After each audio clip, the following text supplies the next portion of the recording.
I want everyone to understand that the experience of Jews in athletics is not the story of whether or not you win or lose a game. It's whether you're allowed to play, to compete with other people in your neighborhood, in your city, and ultimately your country.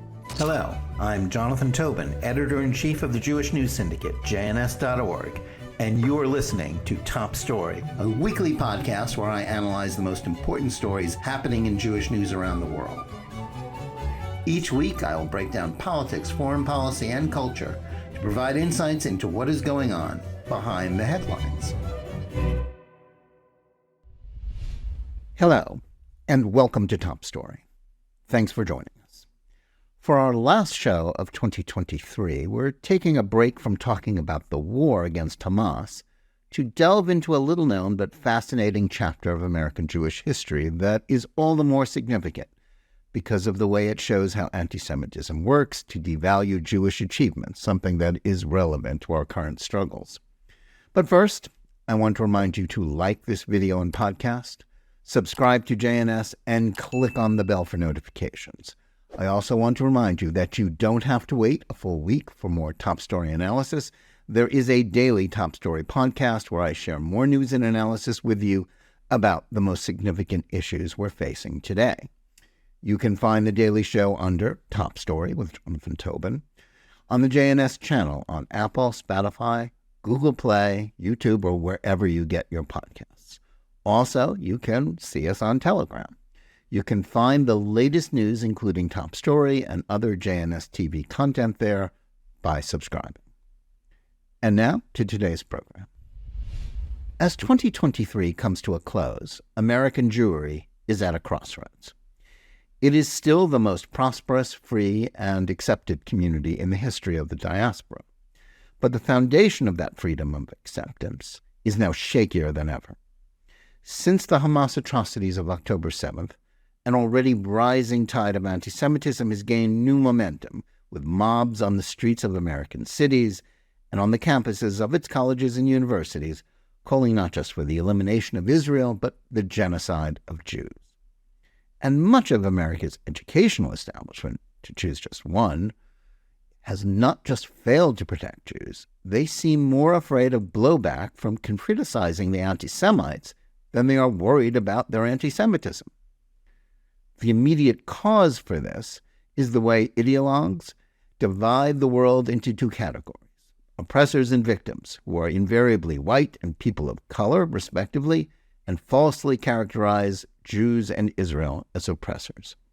The purpose of intersectionality and critical race theory is to scrap equality of opportunity and individual rights in favor of equity, or outcomes that favor certain approved minorities, a category which cannot include Jews.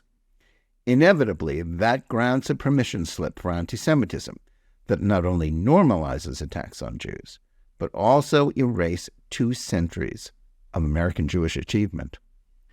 This ought to inspire Jewish groups and individuals to prioritize the fight against the woke DEI catechism, but it ought also to cause us to pause and to ponder both American Jewish accomplishments and previous attacks on their rights. If American Jews have come to be seen as overachievers and disproportionately represented in the top echelons of virtually every sector of American life, it was due to their ability to count on a system in which individual rights inevitably triumphed over prejudice. Even in those areas of society where Jews were not overrepresented, such as sports, those who rose to the top levels of competition could count on being able to be judged by their abilities and not whether or not their identity entitled them to a position or a victory. Indeed, the story of American Jewish life was one that largely was a tale of overcoming quotas, the essence of equity rather than equality, that discriminated against them, that many of the same elite institutions that once limited Jewish admissions through discriminatory quotas now refuse to defend Jews against anti-Semitism, or treat advocacy for violence against Jews in the same way they would speech were directed against African Americans or other groups, isn't just hypocritical and outrageous. It's a reminder of what is at stake for Jews and all Americans in the struggle against these woke ideologies that now dominate these schools. And it's in that context, I think, the story of one Jew, and a Jewish overachiever at that, who was victimized by anti-Semitism is worth remembering. Marty Glickman was a great Jewish athlete of the 1930s, a track star who, along with Jesse Owens, was part of the U.S. team that went to the 1936 Olympics in Berlin. But unlike Owens, Glickman and another Jewish teammate was denied their chance for Olympic gold by the anti-Semitic head of that American team, Avery Brundage, who, 36 years later, as head of the Olympic movement itself, would be infamous for his lack of concern for the Israeli athletes murdered by Palestinian terrorists in Munich in 1972.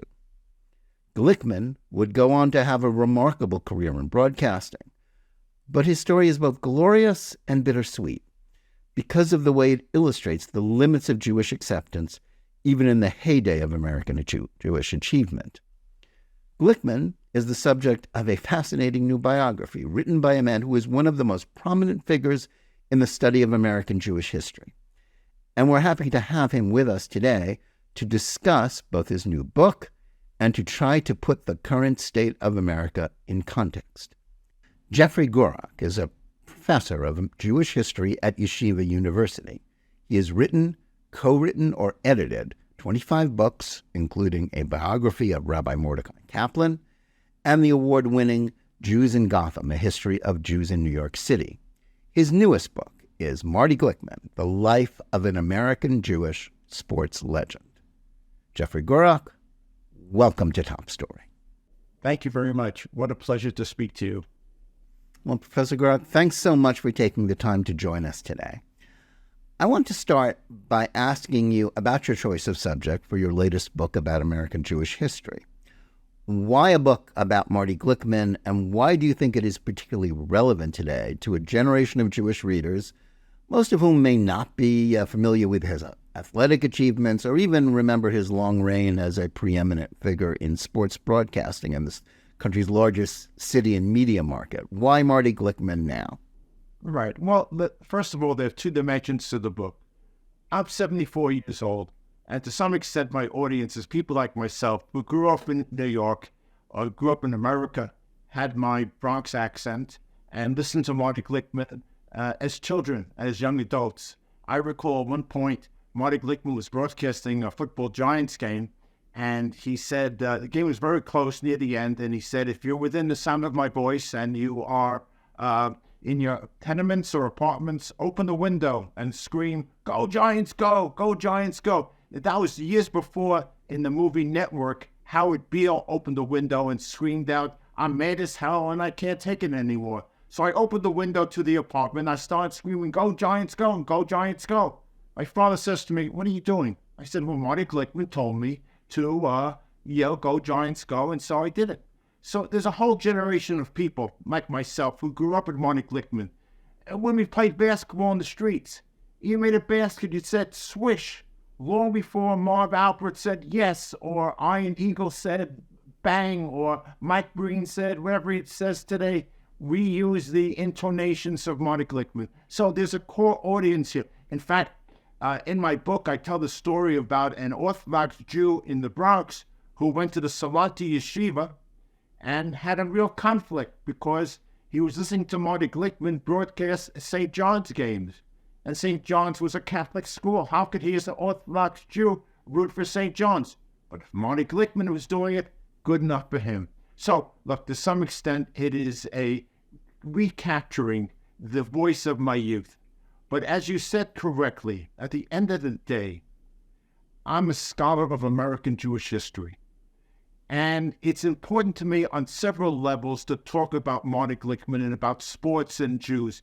I want everyone to understand that the experience of Jews in athletics is not the story of whether or not you win or lose a game. It's whether you're allowed to play, to compete with other people in your neighborhood, in your city, and ultimately your country. I had a professor many years ago at Columbia University who was an African-American scholar who used to say for minority groups, wars and sports are community-defining situations. If you're allowed to play for your hometown, your country, it says something about where you fit into that society. And of course, as an African-American, he was focusing on Jackie Robinson in 1947, desegregating the armed forces of the baseball 2 years before Harry S. Truman desegregated the armed forces.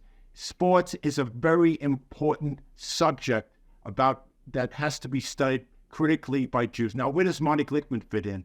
So Marty Glickman is a life where he encounters barriers to his advancement in society, and there is a iconic moment in 1936 where he finds out in his life that he's not part of the group. Community definition, Jews are on the outside.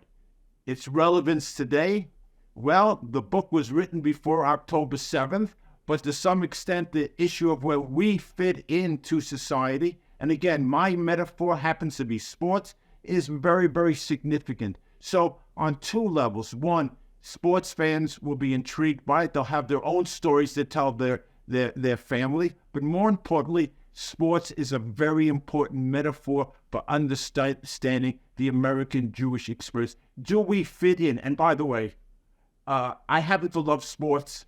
I was a sportsman.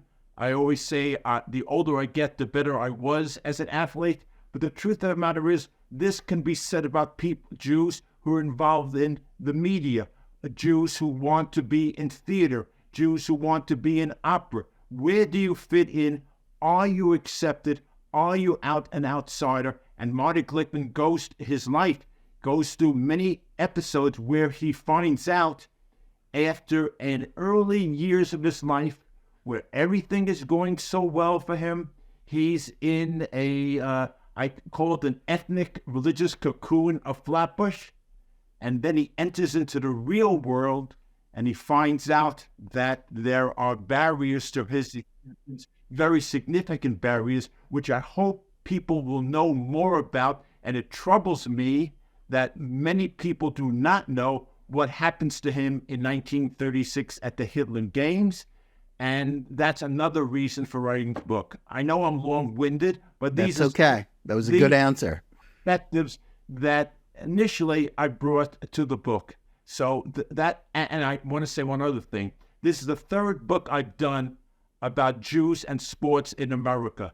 And none of those earlier books talk about wins or losses. They talk about participation. Are you counted in or counted out? When you were a kid and you played in the schoolyard, to be chosen in says something that you are part of the group.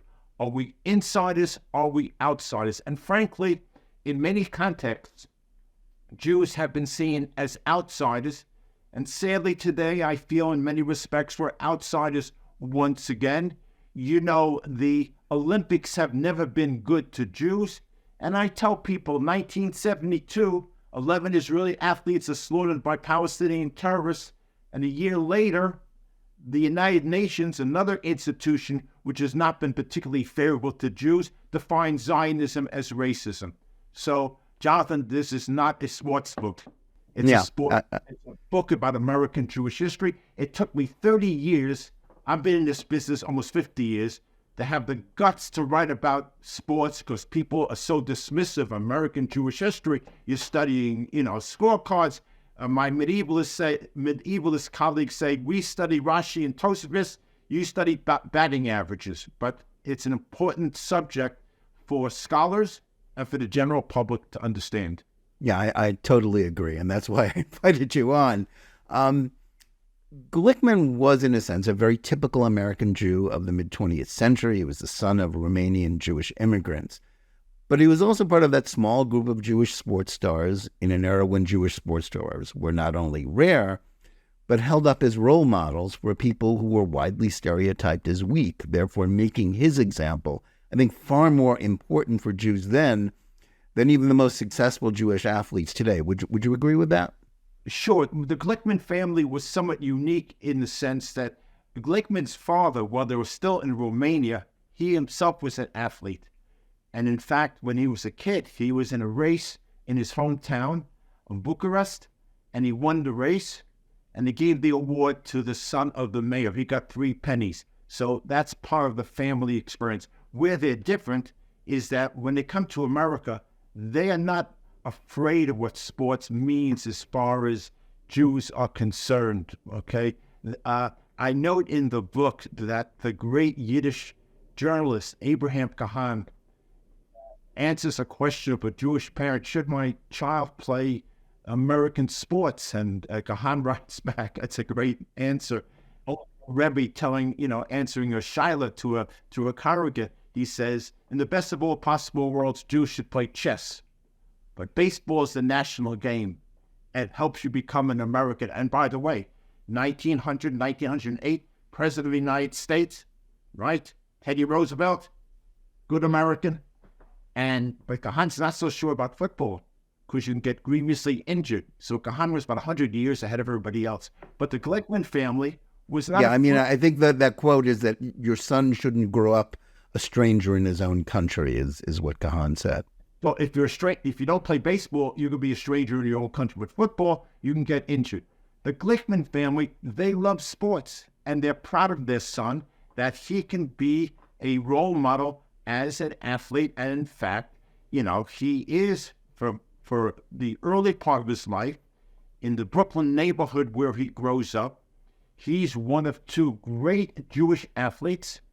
And for sports fans, when he was a senior at James Madison High School, the Brooklyn High School football championship was between Erasmus Hall and James Madison.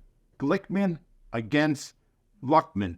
And they played... Sid Luckman, who was a National Football League Hall of Famer quarterback for the Chicago Bears later. Well, but first he goes to Columbia. We're both Colombians, so we should note that, yes. Right. They play in Ebbets Field. They play in front of 20,000 fans. In Ebbets Field of blessed memory, where the Dodgers played baseball, okay? So this is his profile. I'm going to be a role model. I'm going to be accepted. And my great dream is that I'm going to go 1936 to Berlin, and I'm going to show the world that a Jew is not weak, a Jew is strong, and I'm going to stand on the victory stand with my Gentile colleagues, black and white, and make a significant point about what it means to be a Jew in America. He's very proud and very hopeful. And for the first 17 years of his life, he rarely encounters anti-Semitism, although he goes and he skirts around anti-Semitism. I don't know much Latin, but I know there are 4 words of Mary Firewood: persona non grata honoris causa, a person who's not really wanted, but accepted and honored for what he can do. So that's the early life of Marty Glickman. Right. Before we get to the Olympics, I want to ask you about one thing before that, and I think it plays into some of the issues that you've already raised and that I'm interested in, which is, the role, the place of American Jews in higher education. In that day, anti-Jewish quotas were given, especially in elite schools.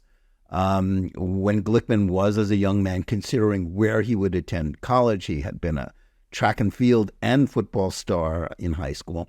How did the issue of quotas impact his life and choices?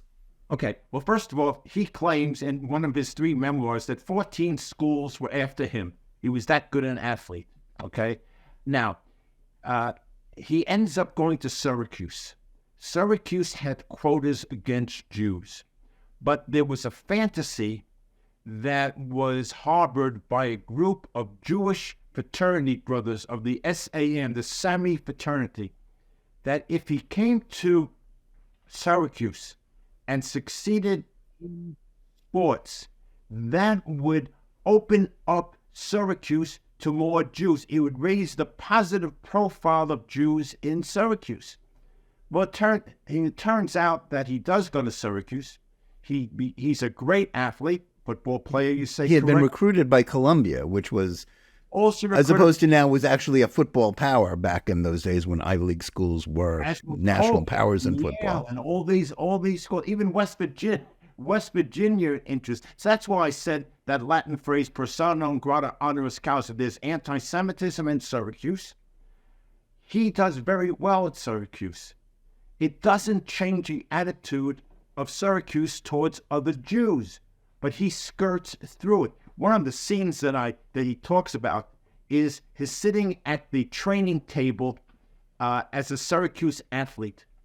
And the entree for that meal, he thought, was lamb chops. It happened to be pork chops. Now, I could care less whether it's meat, whether it's pork chops or anything else that's straight.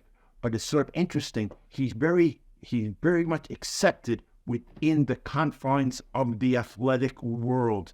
And by the way, African Americans sat at other tables. They were segregated. Another metaphor for understanding where Jews are at. Now, Syracuse, in terms of its quota systems on athletes, was somewhere in the middle, because there are some schools that don't want Jews at all, no matter how good they are as athletes, because Jews are not defined as the right type of university man.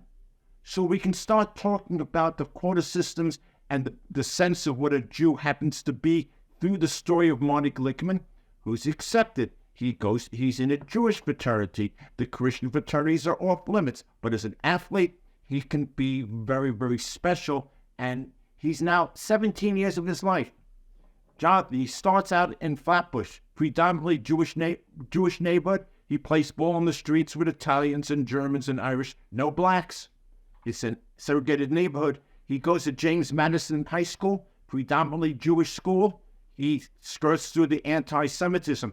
It seems that Father Conklin, the infamous anti-Semite of the 1930s, sends a group of the Christian Front into Flatbush to propagate against Jews. They were basically kicked out of the neighborhood.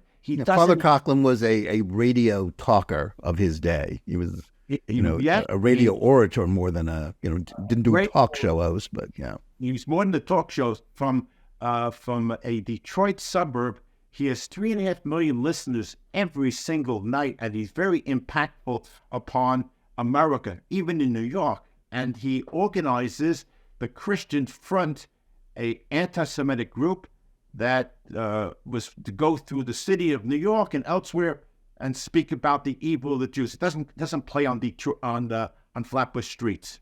So now he goes to Syracuse, and again, everything is fine for him, even though it doesn't change the system. The system's not going to change, by the way, till well after 1945, well after the Second World War, okay? And I was telling my students just yesterday, two things change as far as the universities on quotas. First of all, the GI Bill of Rights that's passed by Congress, probably the most far-reaching bit of legislation in the first half of the 20th century. Now Jewish students can go to these elite universities, and they have their transcript in one hand with all A's, let's say, and a bag of money in the other hand that says Uncle Sam. And that opened up these schools a little bit. That GI Bill, for those who don't know, just a little, was a bill that allowed veterans of the war, which was obviously a very large group, to attend college. Sure, and also fulfill the other piece of the American dream, and that's own your own home in suburbia. The other piece is, and we're getting away from Glickman, which is good because this is an American Jewish history story. 1957, I think that's the year, the Soviets shoot a 16-pound ball into space called Sputnik, which scares the life out of America. Anyway, he's doing great as an American Jew during the time of real difficulty. Now, Luckman goes to Columbia. They like him because he's an athlete, but he doesn't go to Columbia College. To use a sports metaphor, he sneaks in through the back door.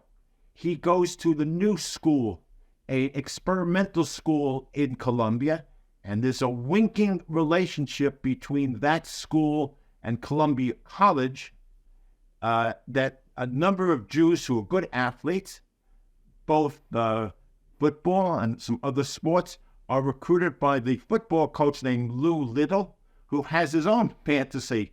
Imagine Luckman being the quarterback, handing off to Glickman. They run for touchdowns, and Columbia wins the games. I think Columbia has had a winning record recently, about 40 years ago. But you're right. Back in the day, Columbia, Yale, Colgate, they were powerhouses. So his life is a charmed life, but it gives us a way of beginning to talk about the marginality that Jews face. And perhaps as an athlete, you can be someone your community is very proud of. Jews flock to boxing matches because when they have Jewish fighters, Jewish basketball players, all those things are important for Jews to say, hey, we are real Americans. But it doesn't change the tableau of how Jews are accepted or not accepted in the United States during the 1930s. A very difficult time for American Jews. Right. Now let's get to 1936. It's after, I think Glickman had 1 year of college, but he, wins in the Olympic trials, and he's part of the U.S. Olympic team. Tell us the story of how Glickman and his teammate Sam Stoller at the 1936 Olympics, and how and why they were sidelined in Berlin. Sure. Well, the first thing that has to be said is when he gets to Germany, on the boat to Germany, he can sit at the captain's table next to Avery Brundage. You excuse me for saying Avery Brundage, Yamak Shamo, his name should be obliterated. We'll say more about Avery Brundage in a minute. He gets to the Olympic Village. Again, everything's going great for him. He knows enough Yiddish. He'll use Yiddish sometimes in his broadcasts years later, but he knows enough Yiddish to speak to a Nazi guard who's speaking German. He and another Jewish athlete named Goldberg, who's on the baseball team. This is pretty funny. They had an exhibition game in Berlin of baseball. It was so boring to the fans that they walked out. But Herman Goldberg is the catcher. They hitch a ride to the stadium with a lieutenant in the Wehrmacht who's so thrilled to have, listen to the word, an American athletes in the car that he asked for their autograph. They're a little bit worried about that, so they scribble Goldberg and Glickman, but they're doing okay. He's ready along with Sam Stoller, and thank you for mentioning Sam Stoller because he's the other Jewish athlete who's sidelined. He's ready to run in a signature event in the Olympics, 4x100 meter relay race in front of 80,000 fans in the Berlin Stadium, in front of Hitler and Goering and Goebbels, etc. It's the last event. The day before the race, and they're practicing how to hand off the baton, things of that sort. The day before the race, the track coaches come into the locker room and they tell the fellas, listen, we've heard a rumor that the Germans have been hiding some great runners. Now, we want to win this race. So Glickman and Stoller, you're out. You're going to be replaced by Ralph Metcalf and Jesse Owens. Jesse Owens had already won 3 gold medals. He's the great figure of the 36 Olympics. By virtue of him winning these gold medals, it put the lie to the racial theories about blacks. Be that as it may. Owens, to his credit, jumps up, he stands up, and says, I have 3 gold medals. Let these boys run. And he's told, boys, sit down and shut up. That's how athletes were talked to, and that's how blacks were talked to. So they're out. Glickman and Stoller are out. This is a complete fallacy. America wins the race by, 100 meters, okay? I want you to know, there's a movie that came out, and I watched all the movies about Owens and Glickman that have been done, and the podcasts, and there was a movie 2 years ago called Race, which profiles the life of Jesse Owens. And I was very disturbed by the movie because there's one scene where after Stoller and Glickman are sidelined and the Americans win the race, these 2 Jewish guys come out of the stands. They embrace Jesse Owens. They jump up and down saying, USA, USA. That didn't happen. Stoller and Glickman were left alone. Now, who's behind all this? His name is Avery Brundage. Avery Brundage is the head of the American Olympic Committee. He is an American Nazi. This is not hyperbole. He's a supporter of the German-American Bund, and the works that have been done on Brundage indicate that he was friendly with the Nazis before all this. Now, your audience and everyone should know, and one of the things that I emphasized in the book, that Avery Brundage, who's the head of the American Olympic Committee in 1936, 36 years later, it's important, and I want younger people to know this, and I'm chagrined when I tell my students about 72, Jonathan, for them that's ancient history, but you know it's not ancient history, it's contemporary history. 11 Israeli athletes are murdered by Palestinian terrorists. I mentioned this a few moments ago. And Avery Brundage is now the head of the International Olympic Committee. And after one day of mourning, mourning, mourning, he says the games must go on.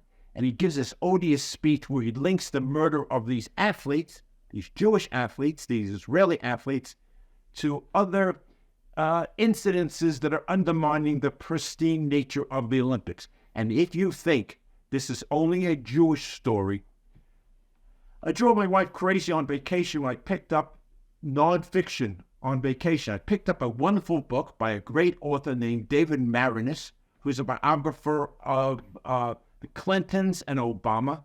He did a book, I can see it from my study, called about the great Indian runner, 1912, Jim Thorpe, thank you, Jim Thorpe, who wins gold medals in Stockholm, and then he loses gold medals because he's accused, perhaps correctly, of playing some semi-pro baseball. Who's involved in this? The young Avery Brundage, 1912, 1936, 1972. Last piece about 1936, not the last piece, but an important piece. When this takes place, not only on the general newspapers of the time, radio, and of course the newspapers, they tell the story of Glickman and Stoller at the bottom of the article, and they emphasize the fact that this guy, Avery Brundage, is not a nice fellow. He had sidelined a woman swimmer for the terrible sin of having a cocktail party on the SS Manhattan on the way to Germany, violating the pristine Olympic code. And the Jewish story at the bottom of the pages. Not only that, the American Jewish newspapers of the time, the Brooklyn Eagle, his hometown newspaper, they hardly cover it. And the Jewish newspapers, the American Hebrew of New York, the American Jewish News of Minneapolis, Minnesota, which had a long history of, they actually did it every year, the All-American Jewish football team. They're very sports-oriented. They don't comment much about what happened to Glickman and Stoller. And in fact, they're saying, you know what? They took it like men. They moved on with their lives. Gives you some sense, and I think this is an important point, of the passivity, of the lack of courage, of the marginality not only of Glickman and Stoller, but the American Jewish community during that time period. Last piece about Jesse Owens. There's so many things to say about Owens. When Owens comes back to New York after winning 4 gold medals, there is a ticker tape parade down Fifth Avenue. And after the parade, they have a celebratory dinner in the Waldorf Astoria. And Glickman's honored. But to get to the main ballroom, he has to go up the back elevator, the freight elevator. Wars and sports define communities. And then I found 2 nuggets that are interesting. I think all of it's interesting, but 2 nuggets. When Glickman comes back to Syracuse, and he's on the track team, There's an article in a Syracuse newspaper that says the Syracuse track team is going to New Orleans for a big race. And Marty Glickman, the White Hope, is leading the team. White Hope. So it says something about the marginality of blacks, even more than the marginality of Jews at that point. And if you don't mind, I'll tell you a family story. When Glickman comes back from the Olympics, he wants to go to the New York Athletic Club to work out with a Gentile teammate of his. Right, and So- just the background, New York Athletic Club was and to this day, was the most prestigious, sort of athletic institution in New York. Prestigious and heavily... And it's still at least it was until recently, where they announced the Heisman Trophy. Oh, I didn't know. That's right. Okay. But at that time, no Jews, no blacks, no women could be members of the AC. He comes to the AC and he gets to the door. He's an Olympian. And they turn him away because he's a Jew. So my family story is, around that same time, my father was an athlete. He was a wrestler for the 92nd Street Y, which was a Jewish settlement house, YMHA. And he changed his name, by the way. We became a wrestler because he didn't want his mother to know he'd becoming a wrestler. I have a picture of my father as a wrestler over here in my study. Anyway, we had in our home what we called the purloined towel, because my father once wrestled against the New York AC. Understanding that a Jew couldn't become a member, on the way out, he helped himself and he stole a towel, which we kept in our home for many years. Sadly, my parents have been gone for many years, but when they died, we lost that towel. But that's an important story, not about the Gurocks, God forbid, but about the fact that in the 1930s and 1940s, Jews are on the outside looking in, and they are very concerned about their status.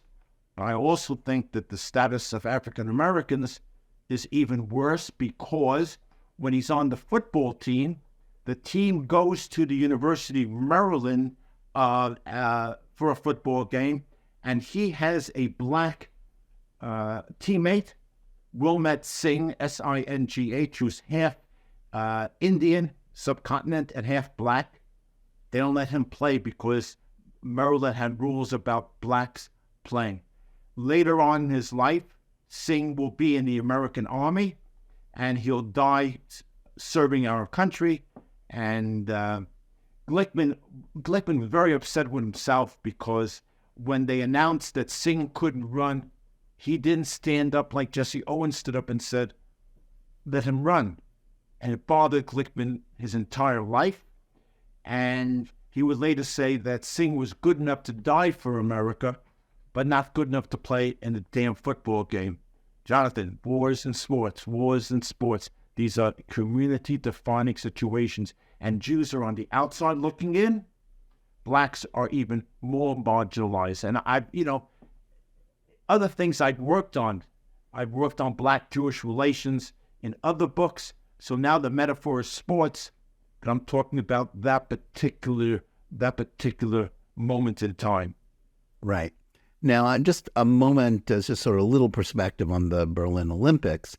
I think many Americans, to the extent that they know about this history, at least they did at the time, they look back at Jesse Owens' victories, one of which came at Glickman's expense, that the Olympics was a great defeat for Adolf Hitler, because Americans kept saying, well, Jesse Owens, a black man, won. That Right. disproved the Aryan Superman myth. But do you think the characterization of those Olympics is accurate, since at the time it was an event that enormously boosted the prestige and legitimacy of the Nazi regime? In a way, I think that may well have aided those in Europe and America who preferred to appease Hitler rather than confronting him in the years before World War II. Well, there was a debate in America led by Avery before America entered the Olympics about whether we should go or not. And Avery Brundage promised Americans that no matter who we send over, they'll be treated well. And there's a great Gentile friend of the Jews. His name is Jeremiah T. Mahoney. I'm a prime alumnus of City College of New York, and the gymnasium today is named for Jeremiah T. Mahoney, who leads a campaign for Americans not to go to the Olympics. But at the end of the day, the Avery Brundage group wins out, and America does go. And on the one hand, you're right, it disproves Aryan views of the world. But I'm very jaundiced about Olympics down to the present day.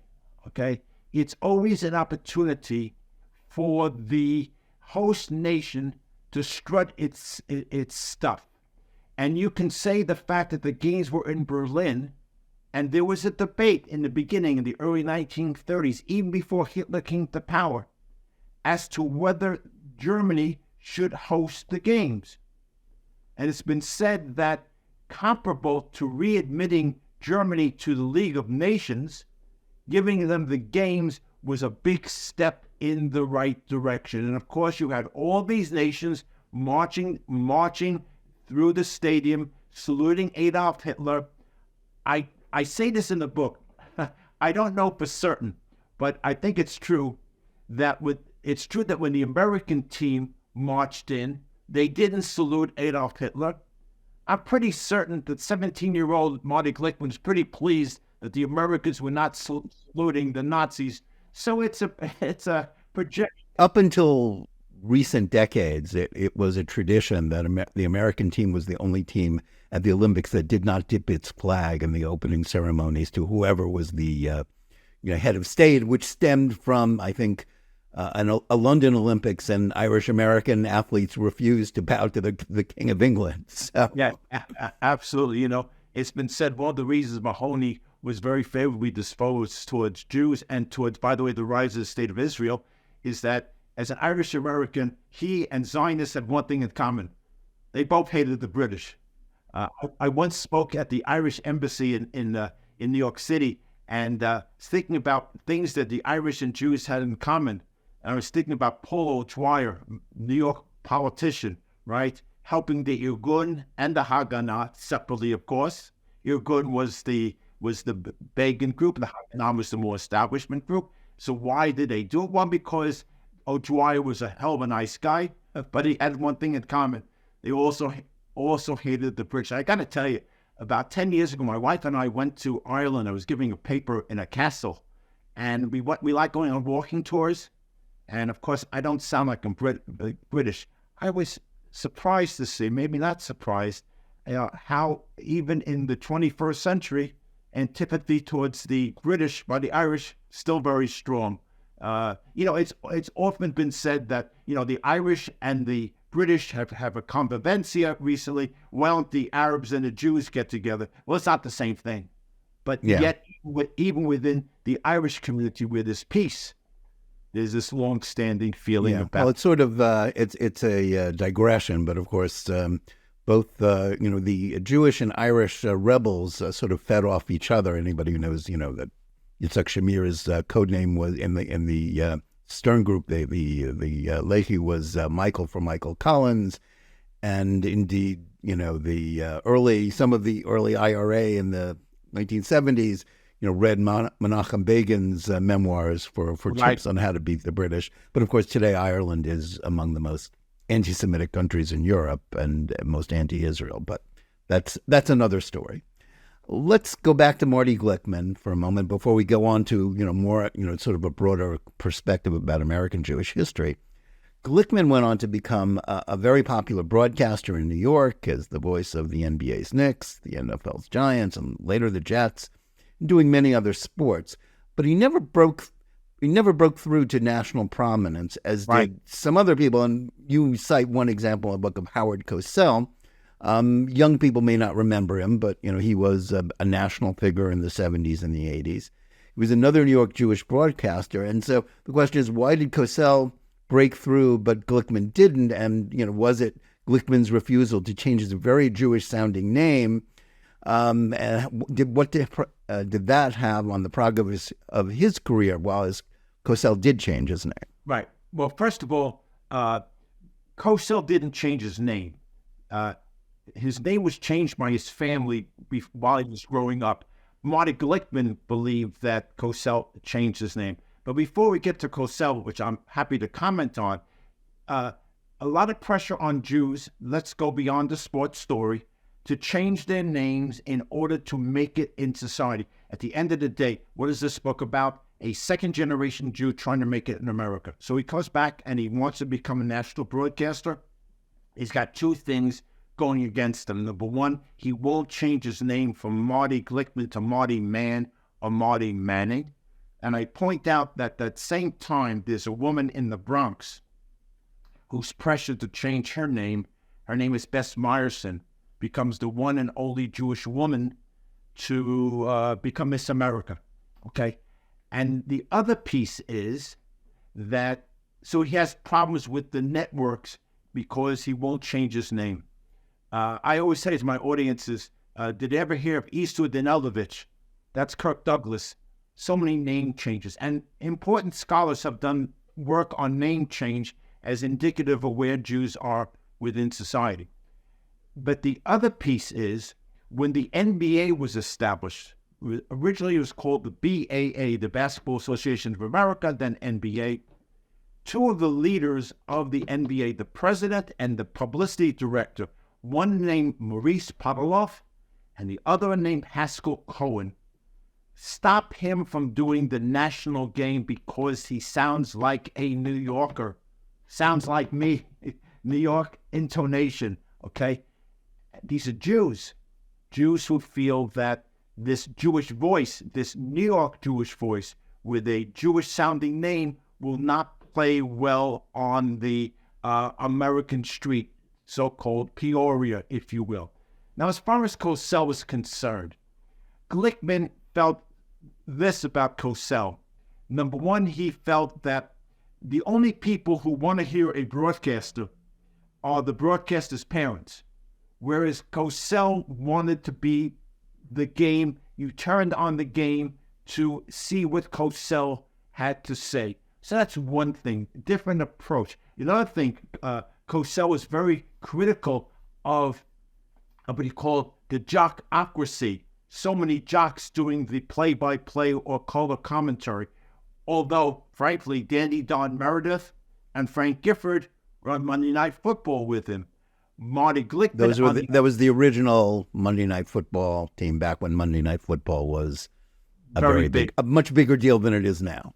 Yeah, because now it's Thursday Night Football, there's Friday Night, it goes on and on.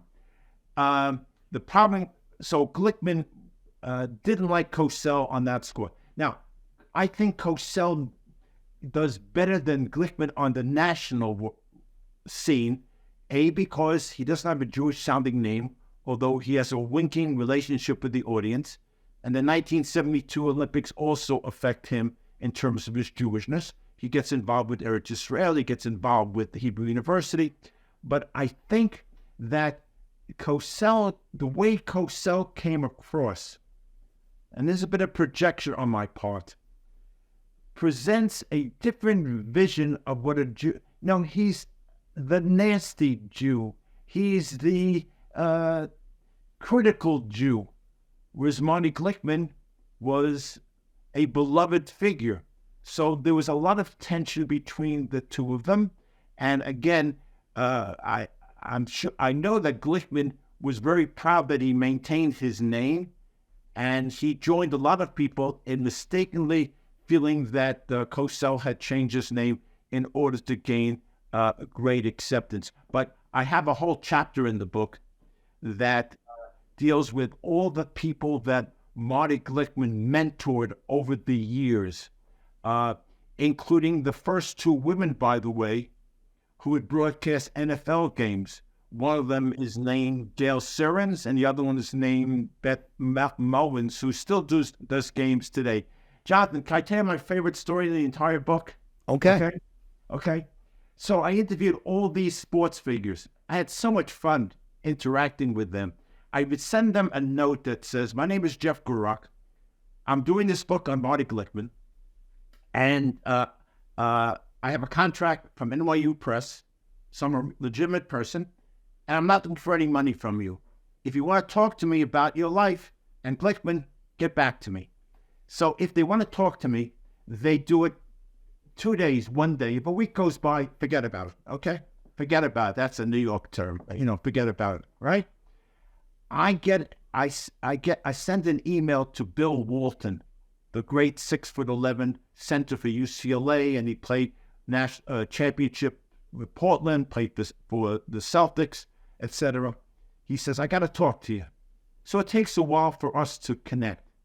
And then he says to me that Glickman, this little guy, Glickman, was one of the most important people in my life. I said, what about John Wooden? He says, Wooden was great too. I said, why Glickman? He says, because I used to stammer and stutter as a kid, and Glickman, who had the same problem which he overcame, taught me to speak. When Glickman died in 2001 at age 83, they interviewed John Wooden about Glickman. What do you think of Glickman? It is okay. Just okay, he says. He taught Walton to speak, and now Walton never stops talking. So that was my favorite interview. But all these guys were so enamored. They took time out to teach them. Now the book is out. I made contact just last week when I was giving a lecture in a synagogue with Bob Costas. I tried to reach Bob Costas, couldn't reach him. And yet Bob Costas did a wonderful thing as a Gentile, I say for the Jewish people. You probably know, but a lot of people have forgotten. 2012, and again, I'm talking about the Olympics being anti-Jewish, being anti-Israel. There's so much more that can be said. 2012 was 40 years since the murder of Israeli athletes. So now I've referenced it 3 times in my chat with you. And the London Jewish community and the Israeli national team wanted some recognition by the Olympics of what happened. I believe they didn't want to alienate Arab countries. Sounds familiar. They refused to do it. When the Israeli national team marched in, Costas went off the script and for 10 seconds said, ladies and gentlemen, I just want you to know who these people are and what happened to them. At that point, NBC, to the great discredit, went to a commercial. So I write in the book that by that time, Glickman was dead. But had he still been alive, he'd be awfully pleased that someone who's a Greek American and a disciple of Glickman had stepped up for the Jewish people. So I made this reference in my speech, and I had not gotten in touch with Costas. Somebody in the audience raised his hand and said, I know Bob Costas. And the last week I've gotten in contact with Bob Costas, told him how much I thought of him, and his reaction was, thank you very much, it's very sweet. Can you send me a complimentary copy of the book? Which of course I did, and I hope to have a relationship. I think it's a very important story too. We are not totally alone, and there are good people out there, and I put Bob Costas in that category of being a very, very good person. Yeah, I think in terms of national broadcasting, Jews who succeeded, one example who did was Mel Allen, but Mel Allen, who was, for those who don't remember him, was, the longtime voice of the New York Yankees and for the World Series and many national sports from the 30s through the 80s. He sounded like he came from Alabama, which he did. He was not a New York Jew. He was born Mel Allen, Israel. Melvin Allen, Israel. Yes, actually, that's what his plaque in Yankee Stadium says. I found one passage in your book particularly interesting, and we're going to go back to 72 now. And it was where you relate Glickman's outrage at the way some of the broadcasters of the 72 Munich Olympics, including people that he knew or who had mentored, downplayed the terrorist murder of the Israeli athletes. Yet he also held on to his idealism about the Olympics movement, which is interesting because I think there's so many reasons for Jews to be down about the Olympics, but he didn't in spite of that.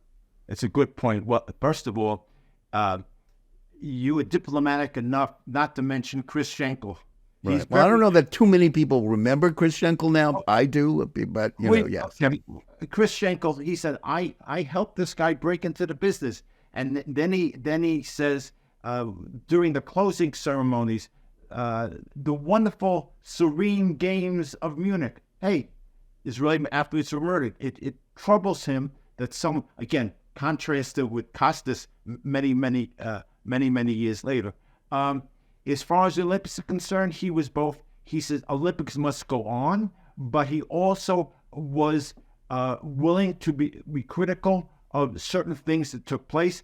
It didn't make it into the book because I didn't have a second source to corroborate this, but I'm told by the Glickman family that when John Carlos and Tommy Smith put their arms up, two black athletes that protested, I think, at the 1968 Mexico City Olympics. Yeah. Glickman was one of the few people in the sports world who said, I support what they do. So I see within Glickman this ambivalence, a lot that's wrong with the Olympics. At the same time, he saw himself as an Olympian, and that the games go on in a better way than they were going on down to the present day. In fact, at the end of the book, I tell the story that he's honored by a National Jewish Sports Hall of Fame. And your listeners or viewers, don't laugh. There are more than just two people in that Hall of Fame. They want to give him a replacement gold medal. And he refuses. He says, you have to earn that gold medal. It's a plaque, the MacArthur plaque, because General MacArthur was involved with the Olympics during that time period. So, I opened the book by calling him a broadcaster, an athlete, and an American Jew. And I think all three pieces are a part of his life. Yeah, I think that's very true. I mean, he's a very iconic figure, not just for those who remember him, but I think for anybody who studies Jewish history, he's an interesting story. 1936, I want people to remember 1972. And if you're of our general age group, it's nice that we listen to his broadcasts under the covers with our transistor radios, with the earphones in our ears, things of that sort. That was part of our lives. That's for sure. Jonathan, can I tell you one last story? One additional. Well, I have one more question I want to get to before we tell one more story, because I'd like to basically turn now to a broader perspective about American Jewish life and ask you where you think we stand now as anti-Semitism, which Glickman's generation may have thought was defeated in World War II, is now not only on the rise again throughout the world, but is particularly powerful on American streets, college campuses. Do you think the Jewish community is at a turning point where their status and achievements is now very much in danger due to the sort of reign of woke ideologies that dominate academia and much of American society that are ready to brand Jews as oppressors and possessors of white privilege, even in the face of atrocities against Jews? I think the only good news, I agree with much of what you said. The only good news, ironically, is in the world of sports, okay? Where so many professional teams and other teams have flown Israeli flags, have made positive statements about Israel. The NCAA, all these organizations have been very favorably disposed towards Jewish athletes in general, which wasn't the case. The difference, I think, is hopefully is that unlike the Jews of the 1930s, I think we have some notable Gentile friends, and I think secondly that Jews are more willing to speak out about what's happening on college campuses, newspapers, and things of that sort than they're back in the 30s. This is not Kristallnacht. This is a tough time for us. To quote Marty Glickman, what happened to him was a prequel to the Holocaust, not the Holocaust. So we're living in difficult times, but in the sporting world, I think things are better than elsewhere, which I guess leads to the story I want to tell you, okay? That is, in the month before the book came out October 3rd, lucky me, 4 days before October 7th, okay? In the run-up before the book came out, I sent a copy of the book to a young conservative rabbi in L.A. He's taken over David Wolpe's pulpit. Harry Sherman, yeah. Harry Sherman, terrific, you know him. He was invited by the USC track team to talk about contemporary anti-Semitism and the history of anti-Semitism in the United States. He brought my book with him, and he mentioned my book and about Glickman to an audience of predominantly African-American athletes, men and women, who knew nothing about this. And that's not the story. The big story is the coach of that team, whose name I don't know yet, but I got to check it out. The coach in 1936, the track coach of the Olympic team, who was a co-confederate with Avery Brundage, was Dean Cromwell, who was a known anti-Semite. He attended German-American rallies, etc. And now in 2023, with all the crap that's going on here, a new coach, USC, takes these kids to Auschwitz as a consciousness-raising tour on his part. When I mentioned this at a conference about a month ago at the Center for Jewish History, a fellow who teaches at USC says they finally took down Cromwell's name from the track stadium in USC. So that's a glimmer of good news amidst all the difficulties that we face during this time period. And I really have to check out the name of this person. So we have this person. We have Bob Costas. I think we have many Gentile friends who are friends. They have to be energized. We can't do this alone and yet respond to the anti-Semitism that we face during this time period. That's my perspective. I guess at the end of the day, I'm more optimistic than other people, but we have to deal with these problems.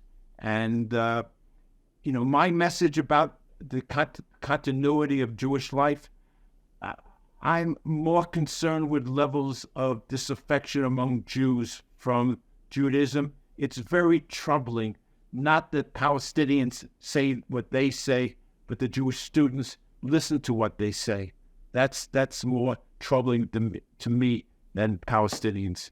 Yeah, well, I think that's very true. Glickman's generation, which is the so-called greatest generation, sort of overcame the anti-Semitism that they grew up with. But I guess the question is this generation of young Jews in a position to overcome the current wave of Jew hatred, especially if they don't have a strong sense of Jewish history and Jewish peoplehood? And I guess that's the question. Right. We just celebrated Hanukkah. I have a number of Gentile friends who participated in Operation Menorah.